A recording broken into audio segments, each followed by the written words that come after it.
మరి పాఠాన్ని మనం విన్నాం ప్రేమని దేవుని వలన. ఆ మరణ శాసనం ఎవరి గురించి రాయబడింది,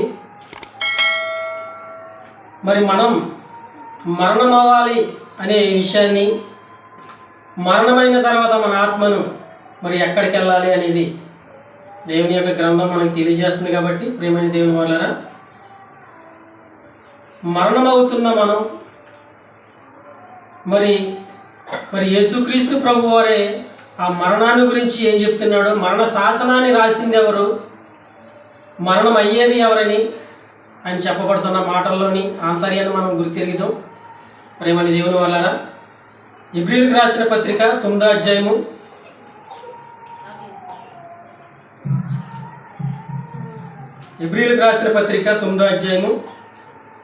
16వ వచనం. హెబ్రీయులకు రాసిన పత్రిక 9వ అధ్యాయము 16వ వచనం. మరణ శాసనం ఎక్కడ ఉండును, అక్కడ మరణ శాసనము రాసిన వారి మరణము అవశ్యము అంటున్నాడు. ప్రేమని దేవుని వల్ల ఏమంటున్నాడండి, మరణ శాసనము ఎక్కడ ఉండెనో అక్కడ మరణ శాసనము రాసిన వాని మరణము అవశ్యము అంటున్నాడు. ప్రేమని దేవుని వల్ల మరణ శాసనము రాసిన వాని మరణము అనగా చావు. ప్రేమని దేవుని వల్ల శాసనం అనగా చట్టం. ఆ మరణ శాసనాన్ని గురించిన చట్టం ఎవరైతే మరి జరిగిస్తారో ప్రేమని దేవుని వల్ల ఆయనే ఆ శాసనాన్ని రాసుకున్నాడని మనకి వాక్యాన్ని బట్టి అర్థమవుతుంది. ప్రేమని దేవుని వల్ల ఇంకా కింద చదవమ్మా. ఆ శాసనము రాసినవాడు ఆ శాసనము రాసినవాడు మరణము పొందితేనే అది చెల్లును. అది రాసినవాడు జీవించుచుండగా అది ఎప్పుడైనను చెల్లునా అన్నాడు. ప్రేమ దేవుని వల్ల మరణ శాసనము రాసినవాడు మరణం పొందితేనే అది చెల్లుతుందంట. ప్రేమ దేవుని వల్ల ఒక చట్టాన్ని రాసినవాడు అది మరణం పొందితేనే ఆ చట్టం అనేది చెల్లుతుంది అని ఆ గ్రంథాన్ని బట్టి మనకు అర్థమవుతుంది. ప్రేమ దేవుని వల్ల మరి ఎవరు రాశారు ఈ చట్టాన్ని, ఎవరు రాసుకుని వచ్చారు? ప్రియ దేవుని వాళ్ళరా, ఆ మరణ శాసనాన్ని రాసిన వాడు మరణం పొందితేనే అది చెల్లుతుంది అని మనకి వాక్యం ద్వారా మనకు అర్థమవుతుంది. మరణ చదువుతాం. మరణ శాసనము ఎక్కడ ఉండెనో అక్కడ మరణ శాసనము రాసిన వాని మరణం అవశ్యం. ఆ శాసనము రాసినవాడు మరణము పొందితేనే అది చెల్లును. అది రాసినవాడు జీవించుచుండగా అది ఎప్పుడైనను చెల్లునా. అది రాసినవాడు బ్రతికి ఉంటే ఆ మరణ శాసనం చెల్లదు అని మనకి గ్రంథం ద్వారా అర్థమవుతుంది. ప్రేమ దేవుని వల్ల అదే మాట మరి యెషయా గ్రంథము 6వ అధ్యాయము 8వ వచనంలో మరొక మాట మనకి తెలియజేయబడుతుంది.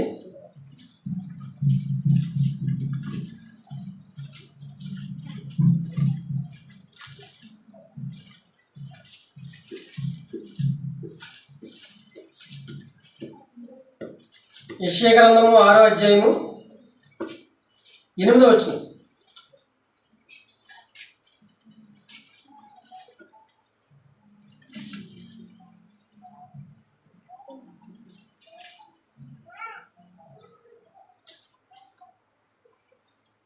యెషయా గ్రంథము 6వ అధ్యాయము 8వ వచనం. అప్పుడు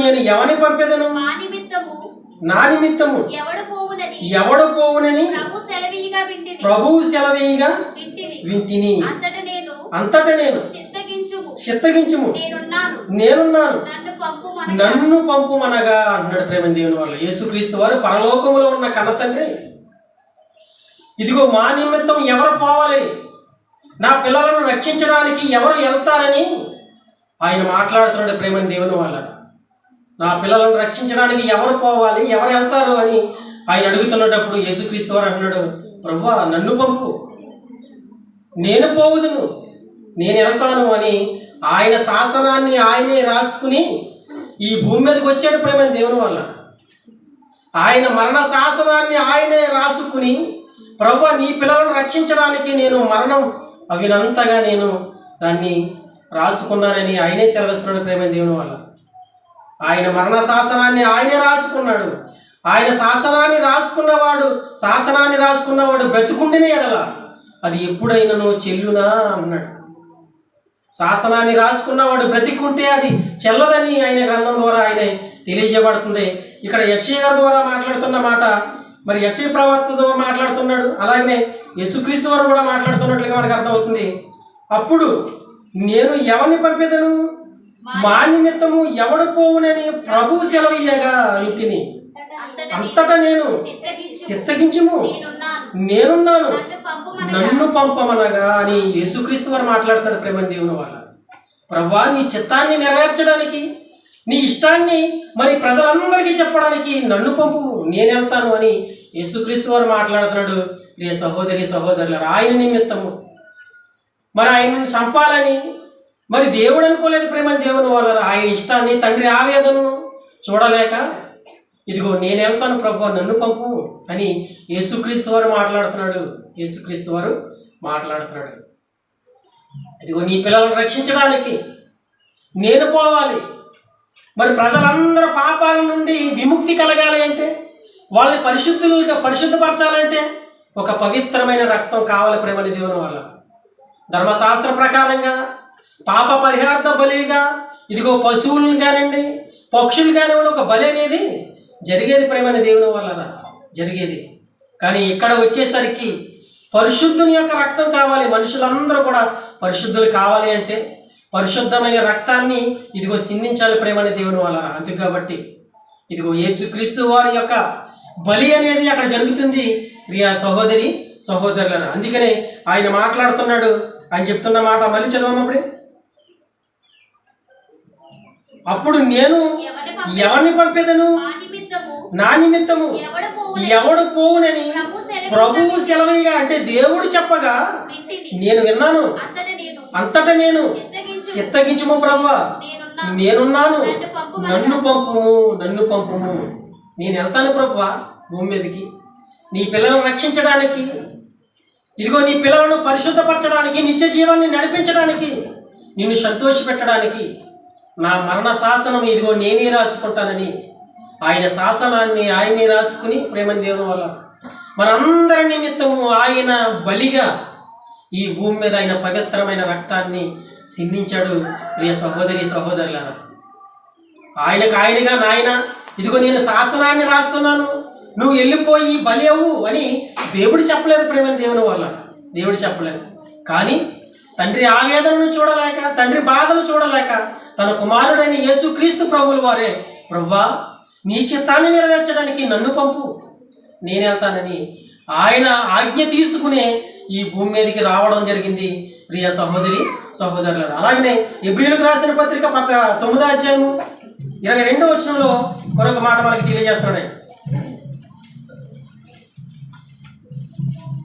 పౌలు హెబ్రీయులకు రాసిన పత్రిక 9వ అధ్యాయము 22వ వచనం. పౌలు హెబ్రీయులకు రాసిన పత్రిక 9వ అధ్యాయము 22వ వచనం. మరియు ధర్మశాస్త్ర ప్రకారం సమస్త వస్తువులను రక్తము చేత శుద్ధి చేయబడినవనియు రక్తము సిందింపబడకుండా పాప క్షమాపణ కలగలేదనియు సామాన్యముగా చెప్పవచ్చును అంటాడు ప్రేమని దేవుని వల్ల. ధర్మశాస్త్ర ప్రకారంగా చూసిన ప్రతిదానికి ఒక బలి అనేది జరుగుతుంది ప్రేమని దేవుని వల్ల. పాప పరిహార్థ బలి, ఇదిగో మనుషులను శుద్ధి చేసే బలి, వాళ్ళని పరిశుద్ధులుగా చేసే బలి, పశువులు కానివ్వండి, పక్షులు కానివ్వండి, అనేకమైన బలి అనేది పాత నిబంధన కాలంలో ధర్మశాస్త్ర ప్రకారంగా బలి అనేది జరిగేది ప్రేమని దేవుని వల్ల. మరి ఆ బలిని ఇదిగో పాత నిబంధనని కొత్త నిబంధనకి మార్చే మరి ఆ బలి యేసుక్రీస్తు వారి ద్వారా జరుగుతుంది ప్రేమని దేవుని వల్ల. తన శాసనాన్ని తానే రాసుకుని ఈ భూమి మీదకి వచ్చాడు. ఆయన మనందరి నిమిత్తము బలి అవ్వాలని బలి అవుతానని ఆయన శాసనాన్ని ఆయనే రాసుకున్నాడు. ప్రియ సహోదరి సహోదరులారా, మరణ శాసనం రాసిన వాడు బ్రతుకుండిని ఎడల అది ఎప్పుడైనా చెల్లునా అంటున్నాడు. శాసనము రాసిన వాడు బలి కావాలి, బలి అయిపోవాలని, బలి అవుతేనే ఆ చట్టం అనేది అమలు అవుతుందని ఆయన గ్రంథం ద్వారా ఆయనే రాసుకున్నాడు. ప్రియ సహోదరి సహోదరులారా, అలాగనే యోహాను సువార్త, మరి బాప్తిసం ఇచ్చి యోహాను గారి ద్వారా మరి ఏం మాట్లాడుతున్నాడు ఆయన చూద్దాం.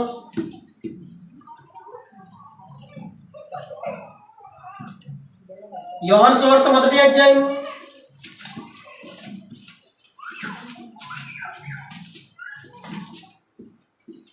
1వ అధ్యాయము 29వ వచనం. యోహాను సువార్త 1వ అధ్యాయము 29వ వచనం. ఇక్కడ యోహాను గారు చెప్పబడుతున్న మాట యేసుక్రీస్తు వారి గురించి. మరి ఆయన ఏమంటున్నాడు ఒకసారి విందాం. మరునాడు యోహాను యేసునొద్దకు రాగా చూసి, ఇదిగో లోక పాపములను మోసుకుని పోవు దేవుని గొర్రె పిల్ల. లోక పాపములను మోసుకుని పోవడానికి ఇగో దేవుని గొర్రె పిల్లగా ఆయన ఈ భూమి మీదకి వచ్చాడు. ప్రేమని దేవుని వాళ్ళు. బలి అనగానే, గొర్రె అనగానే ఒక సాదృశ్యమైన జంతువు. గొర్రె అనగానే ఒక సాదృశ్యమైన జంతువు. ప్రేమని దేవుని వాళ్ళ ఆ జంతువుగా, ఒక గొర్రె పిల్లగా ఈ లోక పాపములన్నిటినీ తన భుజాల మీద వేసుకుని మనందరి నిమిత్తము ఆయన బలిగా అర్పణగా అవ్వడానికి ఈ భూమి మీదకి వచ్చినట్లుగా ప్రేమని దేవుని వాళ్ళరా యోహాను గారు చెప్పబడుతున్నారు. ప్రేమని దేవుని వాళ్ళ యోహాను గారు చెప్తున్నారు. ఏమంటున్నాడు? మరునాడు యోహాను యేసునొద్దకు రాగా చూసి, ఇదిగో లోక పాపములను మోసుకుని పోవు దేవుని గొర్రె పిల్ల. లోక పాపాలన్నిటినీ తన భుజాల మీద వేసుకుని తన బలిగా తన పవిత్రమైన రక్తాన్ని ఈ మనుషులందరి నిమిత్తము ఆయన రక్తాన్ని చిందించాడు. ప్రేమని దేవుని వల్ల ఆయన రక్తాన్ని చిందించాడు. ఎందుకు చిందించాడు? తన తండ్రి ఇష్టాన్ని నెరవేర్చడానికి, తండ్రికి ఇష్టమైన పనులు చేయడానికి, ఈ భూమి మీద అందరినీ పరిశుద్ధులుగా పవిత్రులుగా చేయడానికి ఆయన పరిశుద్ధమైన రక్తం అవసరం. మరి పశువుల రక్తంతో పరిశుద్ధులు అవుతారా అంటే అది అవత. ప్రేమని దేవుని వల్ల పశువుల రక్తంతో కానీ పక్షుల రక్తంతో కానీ మనుషులు పరిశుద్ధులుగా అవుతారంటే అది కాదు. కనుకనే ఇదిగో పరిశుద్ధులుగా కావాలి, పరిశుద్ధుడైన ఒక వ్యక్తి కావాలి, ఏ పాపము చేయని వాడు కావాలి. మరి ఇదిగో ఈయన కనబడతాడు, యేసు ప్రభువు గారు కనబడతారు. ప్రేమ దేవుని వల్ల పరిశుద్ధుడుగా, యథార్థవంతుడుగా, ఇదిగో లోకంలో పాపం ఉన్నప్పటికీ నీ పాపం అడ్డుకోకుండా తాను బ్రతికి ఇదిగో కన్న తండ్రి ఇష్టాన్ని ఆయన ఆశలను నెరవేర్చి తన పిల్లలందరినీ కూడా రక్షించడానికి తానే బలిగా అర్పణగా మారిపోయినట్లుగా కనబడుతున్నాడు. ప్రేమ దేవుని వల్ల ఇదిగో లోక పాపములను మోసుకుని పోవు దేవుని గొర్రె పిల్ల, దేవుని గొర్రె పిల్ల బలికి సిద్ధమవుతున్నాడు. ఆయన బలికి సిద్ధమవుతున్నాడు. ప్రేమ దేవుని వల్ల ఇంకా చూద్దాం. యెషయా గ్రంథము 53వ అధ్యాయము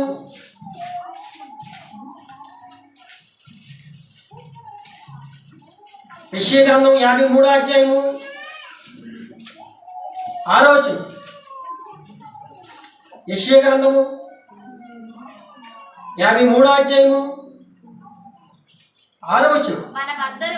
మనమందరము గొర్రెల వలె త్రోవ తప్పితిమి, మనలో ప్రతివాడును తనకిష్టమైన త్రోవను తొలిగెను. యెహోవా మనందరి దోషమును అతని మీద మోపెను.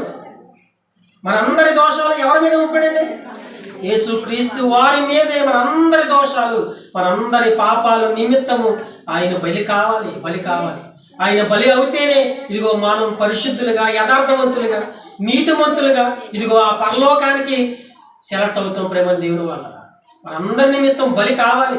బలిగా ఆయన ఇష్టాన్ని ఇదిగో చంపుకొని ప్రేమ దేవుని వల్ల తండ్రి ఇష్టాన్ని నెరవేర్చడానికి ఈ భూమి మీదకి వచ్చాడు. ప్రియ సహోదరి సహోదరులు ఇంకా చదవం. ఇంకా కలిగి అతడు దౌర్జన్యమును బాధింపబడిను, అతడు నోరు తెరవలేదు.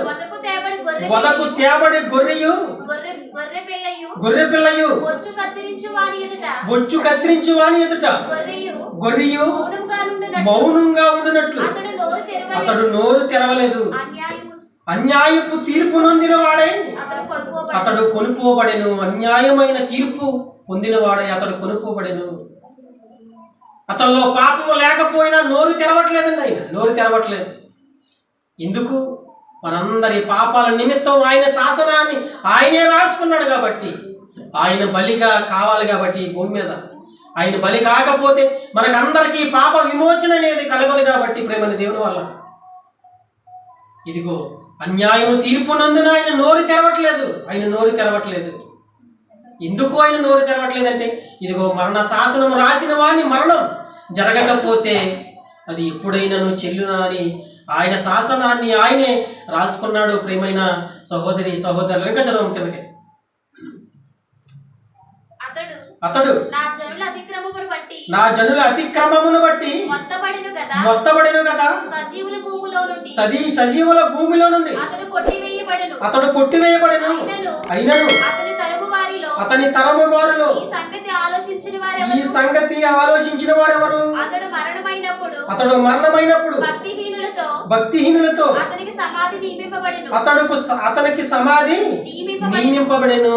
భక్తిహీనులే చనిపోతున్నారు. అతనితో కూడా భక్తిహీనులతో సమానంగా అతనికి సమాధి నియమింపబడ్డదంట. ప్రేమని దేవుని వల్ల ఈ త్యాగం అంతా ఎవరి కోసం, ఎవరి నిమిత్తము బలి కావాలైనా ఆలోచించండి. ప్రేమని దేవుని వల్ల మనకి పాప విమోచన కలగాలని, ఇదిగో కన్న తండ్రి ఇష్టాన్ని నెరవేర్చడానికి అయిన పవిత్రమైన రక్తాన్ని మనందరి నిమిత్తం ఆయనలో ఏ పాపము లేకపోయినా, ఏ దోషము లేకపోయినా అన్యాయము తీర్పు నొందిన వాడి వలె ఇదిగో బొచ్చు కత్తిరించి వాని ఎదుట గొర్రె ఎలా అయితే మౌనంగా ఉంటుందో అలా ఉండిపోయాడంట. ప్రియమైన సహోదరి సహోదరులారా, అలాగనే 10వ వచనం కానీ చదవమ్మా. అతన్ని నలగొట్టుటకు యెహోవాకు ఇష్టమాయెను. ఆయన అతనికి వ్యాధి కలుగజేసెను. అతడు తన్ను తానే అపరాధ పరిహారార్థ బలిగా చెయ్యగా అతని సంతానము చూసును. అతడు దీర్ఘాయుష్మంతుడగునట్లు యెహోవా ఉద్దేశము అతని వలన సఫలమగును అన్నాడు. చూడండి, యెహోవా ఉద్దేశములు ఎవరి వల్ల సఫలమవుతున్నాయి? ఇదిగో తన కుమారుడైన యేసుక్రీస్తు ప్రభుల వారి ద్వారా యెహోవా దేవుడి మరి చిత్తాన్ని, దేవుని ఇష్టాలని ఆయన కుమారుని ద్వారా సఫలమవుతున్నాయి. ప్రేమని దేవుని వల్ల నెరవేరుతున్నాయి. ప్రియ సహోదరి సహోదరులారా, ఆయన మాట్లాడుతున్న మాట, ఆయనను నలగొట్టుటకు యెహోవాకు ఇష్టమైందంటే ఆయనకి ఇష్టం లేకపోతే ఆ కార్యం జరుగుతుందా? ప్రేమని దేవుని వల్ల ఆయనకి విరుద్ధంగా జరుగుతుంటే ఆ కార్యాన్ని జరిగిస్తాడా? ఆయన జరిగించడు కూడా. ప్రియ దేవుని వాళ్ళరా, ఎందుకు ఇష్టమైందంటే మనందరం కూడా ఇదిగో మారాలి, మనందరిలో ఆయన గుణగణాలు కలగాలి. ఆయన గ్రంథం ఎందుకు ఇచ్చాడంటే మనకి 66 పుస్తకాలతో మన చేతుల్లో పెట్టాడు. వాటిని నిత్యము ఆలోచిస్తూ, పరిశీలిస్తూ, పరిశోధిస్తూ ఇదిగో నీ కొరకు ఆయన కుమారుని బలిగా అర్పిస్తే మనం ఎలా ఉందండి? మన ఆలోచన, మన తలంపులు ఎలా ఉన్నాయి? మన ఉద్దేశాలు ఎలా ఉన్నాయి? మనం మారగలుగుతున్నామా? మనం ఆలోచించగలుగుతున్నామా? ప్రియ సహోదరి సహోదరులు, ఇంకా చదువు 11వ వచనం నుంచి. అతడు తనకు కలిగిన వేదనను చూసి తృప్తి నొందును. నీతిమంతుడైన నా సేవకుడు జనుల దోషములను భరించి తనకున్న అనుభవ జ్ఞానము చేత అనేకులను నిర్దోషులుగా చెయ్యును అన్నాడు. అనుభవ జ్ఞానము చేత అనేకులను నిర్దోషులుగా చేయడానికి, పాపములో నుండి విడిపించడానికి, వాళ్ళని పరిశుద్ధులుగా చేయడానికి, ఆయన పవిత్రమైన రక్తం ప్రతి వారి మీద సిందించడానికి అని మనకి గ్రంథం ద్వారా అర్థమవుతుంది. ప్రియమైన సహోదరి సహోదరులారా, అలాగనే యోహాను రాసిన సువార్త 11వ అధ్యాయము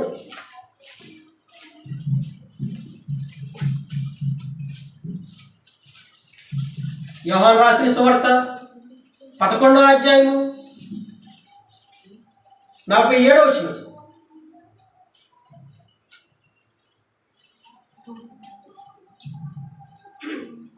యోహాను సువార్త 11వ అధ్యాయము 47వ వచనం. కాబట్టి ప్రధాన యాజకుడును పరిశీలను మహాసభకు సమకూర్చి మనం ఏమి చేయుచున్నాము, ఈ మనుషుడు అనేకమైన సూచక్రియలు చేయుచున్నాడే, మనం ఆయనను ఇలాగు చూచుచు ఊరకుండిన ఎడల అందరూ ఆయనందు విశ్వాసం ఉంచేస్తారు అని చెప్తున్నాడు ప్రేమ దేవుని వల్ల. అక్కడ ఉన్న శాస్త్రులు పరిచయులు ఎవడు వాళ్ళు అంటున్న మాట ఏమంటున్నారండి, మనం అందరము కూడా ఇలా ఊరుకున్నామనుకోండి అందరూ కూడా ఆయన వైపే మళ్ళీపోతారు, ఆయన ఎందుకు విశ్వాసం ఉంచుతారు, విశ్వాసం ఉంటే మన మాట ఎవడు వినడు అని బాధపడుతున్నారు ప్రేమ దేవుని వల్ల. మనం అందరం ఇలా ఊరుకున్న ఎడల అందరూ ఆయన వైపే మళ్ళీపోతారు, ఆయన మాటలే వింటారు అంటున్నారు ప్రేమ దేవుని వల్ల. ఈరోజు జరుగుతున్న సందర్భం కూడా అదే ప్రేమ దేవుని వల్ల. ఈరోజు జరుగుతున్న సందర్భం కూడా అదే. ఇదిగో మా ఊళ్ళో వాక్యం ప్రకటించబడుతున్నా ఇదో మైక్ ద్వారా ఆయన మాటలు వినిపింపజేస్తుంటే ఈరోజు కేసులు పెడుతున్నారు మా మీద. ప్రియ దేవుని వాళ్ళ కేసులు పెట్టి ఈరోజు పోలీసులు కూడా వచ్చారని మేము వచ్చే ముందు. ఇగో మాకు డిస్టర్బెన్స్గా ఉంటుంది, అనేక మందిని దూషిస్తున్నారు అని వాళ్ళు కేసులు పెట్టడం జరిగింది. ఇదిగో దేవుని మాట ఉన్నది ప్రకటిస్తుంటే ఉన్నట్లుగా ఇదిగో ఈ దొంగలకి ఈ దుర్మార్గులకి చాలా బాధ కలుగుతుంది ప్రేమ దేవుని వల్ల, చాలా బాధ కలుగుతుంది. ఎందుకంటే వాళ్ళ తప్పులు కప్పిపుచ్చుకోవడానికి ఎప్పటి వరకు చెప్పేవాళ్ళు లేరు. ఏమండి, మనం గ్రంథం దాటి ఏం మాట్లాడతలేదు, గ్రంథంలో ఆయన రాయించుకున్న మాటలే కదండి చెప్తున్నాం. ప్రే దేవుని వాళ్ళ ఆనాటి కాలంలో యేసుక్రీస్తు ప్రభువారి కాలంలోనే అనేక మంది ఆయన మీదే తిరగబడి అన్యాయముగా ఆయనను శిక్షించినట్లుగా మనకి గ్రంథంలో కనబడుతుంది. ఆయనను ఆయన చిత్తాన్ని నెరవేర్చడానికి, కన్న తండ్రి ఉద్దేశాలు నెరవేర్చడానికి ఆయన నోరు తెరవలేదు. అన్యాయముగా ఆయన మీద ప్రేమని దేవుని వాళ్ళు అనేక హింసలు చేశారు. ఆయనను తండ్రి చిత్తాన్ని నెరవేర్చాలి కాబట్టి ఆయన మరణ శాసనాన్ని ఆయనే రాసుకుని ఈ భూమి మీదకి వచ్చాడు కాబట్టి అందరి నిమిత్తము నాయన నన్ను పంపు, నేను వెళ్తానని ఆయన ఇష్టానుసారంగానే ఈ భూమి మీదకి వచ్చాడు కాబట్టి ప్రేమని దేవుని వల్ల ఆయన మౌనంగా ఉండిపోయాడు. నీ సహోదరులారా మళ్ళీ చదవమని. కాబట్టి ప్రధాన యాజకులను పరిశీలను మహాసభను సమకూర్చుకున్నారట వాళ్ళు. మనం ఏమి చేయుచున్నాము, ఈ మనుషుడు అనేకమైన సూచక్రియలు చేయుచున్నాడే,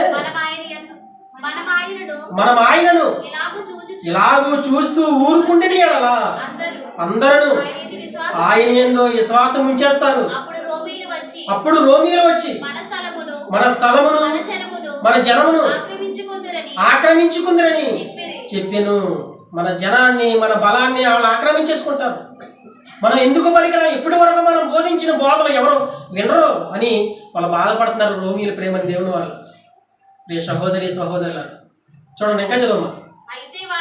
అయితే వారిలో కైపాను ఒకడు ఆ సంవత్సరము ప్రధాన యాజకుడై ఉండి మీకేమీ తెలీదు, మన జనమంతయు నశింపకుండునట్లు ఒక మనుషుడు ప్రజల కొరకు చనిపోవుట మీకు ఉపయుక్తమని మీరు ఆలోచించుకుంటున్నారు అని వారితో చెప్తున్నాడు ప్రేమని దేవుడు. మీకేం తెలీదు, మనందరి పాపాల నిమిత్తం ఒక మనుషుడు బలి అవుతున్నాడంటే మనకు మంచిదే కదా అని ఆ సంవత్సరం కైపు అనే ఒక ప్రధాన యాజకుడు వాళ్ళకి తెలియజేస్తున్నాడు ప్రేమని దేవుడు. వాళ్ళ మీరేమో మీకున్న చెప్పబడుతున్న ఈ దొంగ బోధకులన్నీ కూడా మీరు తప్పిపోతాయేమని మీరు కంగారు పడుతున్నారు. కానీ మన అందరి పాపాల నిమిత్తము ఆయన బలి కావాలని, ఆయన బలి అవుతుంటే మనకే మంచిది, మనం నిత్య జీవానికి మరి అర్హులుగా సెలెక్ట్ అవుతామని ఆయన మాట్లాడుతున్న ప్రేమ దేవుని వాళ్ళ. మళ్ళీ చదవమని. మనమందరము నశింపకుండునట్లు ఒక మనుషుడు ప్రజల కొరకు చనిపోవుట మీకు ఉపయుక్తమని మీరు ఆలోచించుకున్నారు అని వారితో చెప్పాను. తానంతట తానే ఇలాగూ చెప్పలేదు కానీ ఆ సంవత్సరము ప్రధాన యాజకుడై ఉండేను గనుక యేసు ఆ జనము కొరకును మాత్రమే కాక చెదిరిపోయిన దేవుని పిల్లలను ఏకముగా సమకూర్చుటకు సావనై ఉన్నాడని ప్రవచించెను. ఏమండి, చెదిరిపోయిన వారి కొరకు, పాపంలో ఉన్న వారి కొరకు యేసుక్రీస్తు ప్రభువుల వారు బలి కావాలని ఆయన ప్రసవించాడంట. ప్రేమ దేవుని వాళ్ళరా, ప్రియ దేవుని వాళ్ళరా, ఆయన కలలో ఆయనకి మరి కలిగిందంట. ప్రధాన యాజకుడై ఉన్న ఆయన మరి ఈ సంగతులన్నీ కూడా గ్రహిస్తున్నాడు. చెదిరిపోయిన వారి కొరకు, పాపంలో ఉన్న వారి కొరకు ఒక మనుషుడు బలి కావాలని ఆయన దర్శనంలో మరి చూశాడట. ప్రేమ దేవుని వల్ల మీరేమో అదంతా కూడా మరి మన సువార్త అంతా చెడిపోతుంది, మన మాటలన్నీ కూడా అబద్ధంగా తెలిసిపోతాయని మీరు బాధపడుతున్నారు. మీ జనము కొరకు, మీ ఉన్న సంతతి కొరకు, చెదిరిపోయిన వరకు ఒక మనుషుడు బలి కావాలి, ఆయనే యేసుక్రీస్తు ప్రభువుల వారు అని ప్రధాన యాజకుడైన కైఫా మాట్లాడుతున్నాడు. ప్రియ సహోదరి సహోదరులారా, ఇంకా కింద చదువు మరి. కాగా ఆ దినము నుండి వారు ఆయనను సంపన ఆలోచించుకునిచుండిరి. ఆ దినము నుండి ఆయనను సంపన ఆలోచించుకున్నారంట. ఆయన చంపేయాలనుకుంటున్నారు. ఎందుకు? మంచి పనులు చేస్తున్న వారిని ఈరోజు ప్రేమని దేవుని వల్ల ఎక్కడ బతకలవరండి. మంచి చేసేవాడు ఉన్నాడు అనుకోండి, ప్రజలు వాడిని చీకొడతా ఉంటారు. మంచిని స్వీకరించదు ఈ సమాజం, మంచిని స్వీకరించదు. వాళ్ళ పాపాల నుండి వాళ్ళని విమోచించాలని ప్రతి ఒక్కరి పాపాలు ఆయన భుజస్కంధాల మీద వేసుకుని ఆయన బలి కావాలని ఆయన ఈ భూమి మీదకి వస్తే ప్రేమని దేవుని వాళ్ళ ఆయన మీదే నేరాలు మోపుతూ, ఆయన మీదే నిందలు మోపుతూ అనేకమైన అవలేలుగా మాట్లాడారు ప్రియ సహోదరి సహోదరులరా. అలాగనే అదే ఎబ్రీయులకు రాసిన పత్రిక 10వ అధ్యాయము మొదటి నుంచి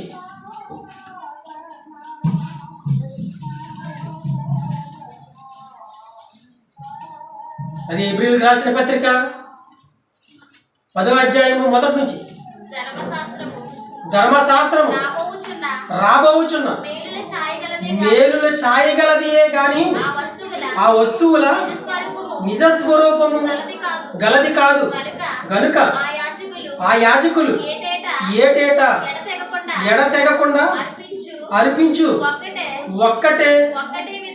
ఒక్కటే విధమైన బలులను వాటిని తెచ్చువారికి ఎన్నడను సంపూర్ణ సిద్ధి కలుగు నేరదు అంటున్నాడు. ప్రేమ దేవుని వాళ్ళు ఏటేటా జరుగుతున్న ఈ బలిదానం, ఈ బలులు, పక్షుల బలులు, పశువుల బలులు, గొర్రె బలులు, పొట్టేళ్ల బలులు, ఎన్నిటి వల్ల ప్రేమైన దేవుని వాళ్ళ రాబోయే సాయిలియే కానీ వాటి వల్ల ఏమి లేదండి, మరి నిజస్వరూపం లేదని మనకి తెలియజేయబడుతుంది.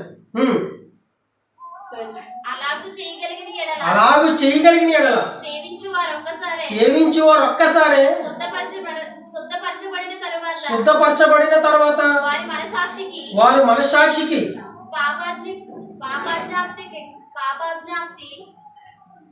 పాపజ్ఞాప్తి ఇకను ఉండదు గనుక వాటిని అర్పించుట మానుదురు కదా. వాటి వలన పాప విజ్ఞప్తి ఉండదు కనుక, పాప విమోచన కలగదు కనుక వాటిని అర్పించుట ఇక మానుకోవాలి. ప్రేమ దేవుని వల్ల మరి దేనివల్ల మనుషులకు పరిశుద్ధత కలుగుతుంది, దేనివల్ల పాపంలో నుండి విమోచన కలుగుతుందంటే ఆయన పరిశుద్ధమైన రక్తం ద్వారానే మనకి విమోచన కలుగుతుంది.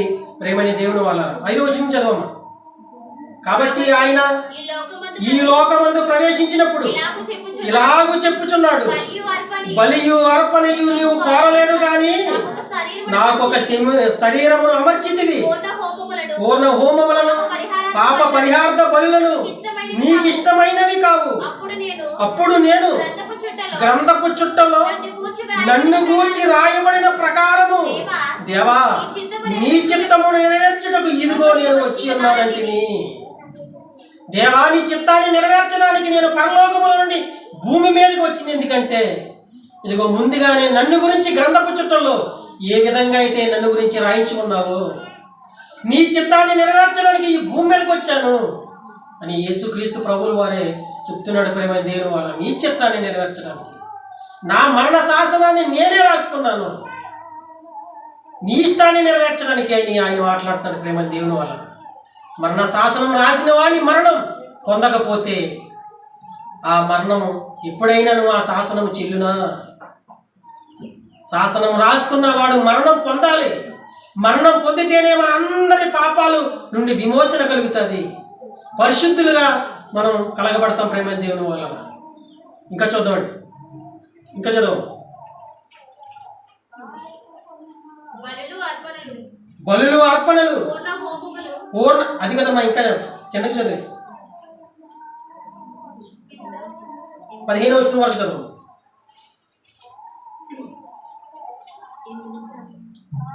ఇప్పుడు చదివాం కదా దాని కింద నుంచి. బలులు అర్పణలు పూర్ణ హోమములు పాప పరిహారార్థ బలులను నీవు కోరలేదని అవి నీకు ఇష్టమైనవి కావనియు పైన చెప్పిన తర్వాత ఆయన నీ చిత్తము నెరవేర్చుటకు ఇదిగో నేను వచ్చి ఉన్నానంటిని. ఇవన్నీ ధర్మశాస్త్రము చొప్పున అర్పింపబడుచున్నవి.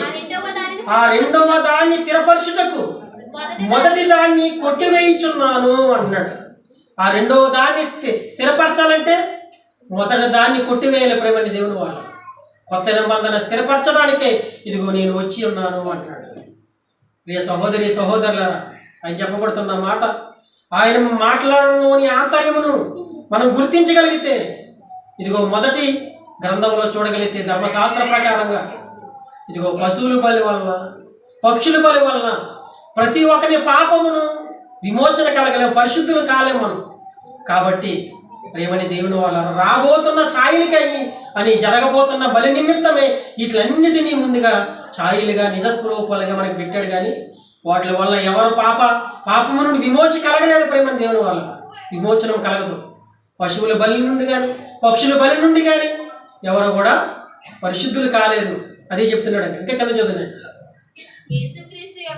యేసుక్రీస్తు యొక్క శరీరం ఒక్కసారియే అర్పింపబడుట చేత ఆ చిత్తమును బట్టి మనము పరిశుద్ధపరచబడి ఉన్నాము. మరియు ప్రతి యాజకుడు దినదినము సేవ చేయుచు పాపములను ఎన్నటికి తీసివేయలేని ఆ బలులనే మాటి మాటికి అర్పించుచు ఉండును. ఈయనైతే పాపముల నిమిత్తమై సదాకాలము నిలుచు ఒక బలిని అర్పించి అప్పటి నుండి తన శత్రువులను మన పాదములకు పాదపీఠంగా చెయ్యువాడు చెయ్యబడి వరకు కనిపెట్టుచు దేవుని కుడి పార్శ్వమున ఆసీనుడాయను.